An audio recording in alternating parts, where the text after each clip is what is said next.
ജാമ്യാഭ്യർത്ഥന നിരസിച്ചതിന് 19-കാരിയെ തീകൊളുത്തിക്കൊന്ന പ്രതിക്ക് ജീവപര്യന്തം തടവ് ശിക്ഷ.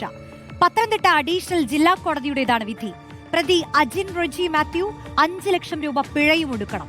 പ്രതിക്ക് ജീവപര്യന്തം കിട്ടിയതിൽ സന്തോഷമെന്ന് കൊല്ലപ്പെട്ട കവിതയുടെ മാതാപിതാക്കൾ പ്രതികരിച്ചു. സന്തോഷം തോന്നി, സങ്കടവും തോന്നി. അവൻ എൻ്റെ കുഞ്ഞിനെ ഇല്ലാതാക്കിയവന് അതുപോലുള്ള ശിക്ഷയായിരുന്നു കൊടുക്കേണ്ടത്. നമുക്ക് പറയാവുന്നല്ലേ പറ്റത്തുള്ളൂ. ശിക്ഷയായിരുന്നു പ്രതീക്ഷിച്ചത്. പരമാവധി ശിക്ഷ കൊടുത്തുന്ന ഞാൻ വിശ്വസിക്കുന്നു. തൃപ്തനാണ്.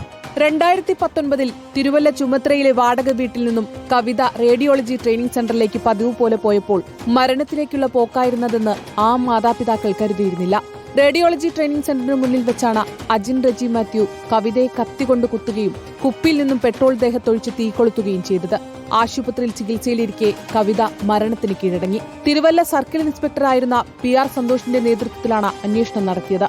എല്ലാ തെളിവുകളും ശേഖരിക്കാൻ കഴിഞ്ഞതായും പ്രതിക്ക് ജീവപര്യന്തം ശിക്ഷ കിട്ടിയതിൽ സന്തോഷമുണ്ടെന്നും നിലവിൽ എറണാകുളം ടൗൺ സൗത്ത് സർക്കിൾ ഇൻസ്പെക്ടറായ PR സന്തോഷ് പറഞ്ഞു. കൃത്യമായി തെളിവ് ശേഖരിച്ച് കോടതിയിലെത്തിക്കുക എന്നുള്ളത് ഒരു ശ്രമകരമായ ജോലിയായിരുന്നു. അന്നത്തെ ജില്ലാ പോലീസ് മേധാവിയായിട്ടുള്ള ജയദേവ് സാർ, DVSP ആയിരുന്ന ഉമേഷ് കുമാർ സാറിന്റെ നേതൃത്വത്തിൽ നടത്തിയ അന്വേഷണം ഏകദേശം നല്ലൊരു ശതമാനം പോലീസ് ഉദ്യോഗസ്ഥരും തെളിവ് ശേഖരണത്തിന്റെ ഭാഗമാകുകയുണ്ടായി. കൃത്യമായി എല്ലാ തെളിവുകളും കോടതിയിൽ ഹാജരാക്കാൻ കഴിഞ്ഞു എന്നുള്ളത് വലിയ സന്തോഷമുണ്ട്. ജീവപര്യന്തം ശിക്ഷ പ്രതിക്ക് കിട്ടുമെന്ന് ഉറപ്പായിരുന്നുവെന്ന് പബ്ലിക് പ്രോസിക്യൂട്ടർ ഹരിശങ്കർ പ്രസാദ് പറഞ്ഞു. അതിൽ 341 പ്രകാരം 1 മാസം തടവിനും 302 പ്രകാരം ജീവപര്യന്തം കഠിന തടവിനും അതുപോലെ തന്നെ 5 ലക്ഷം രൂപ പിഴയും ബഹുമാനപ്പെട്ട കോടതിയുടെ വിധിയിലുണ്ട്. പത്തനംതിട്ട അഡീഷണൽ ജില്ലാ കോടതിയാണ് വിധി പ്രസ്താവിച്ചത്.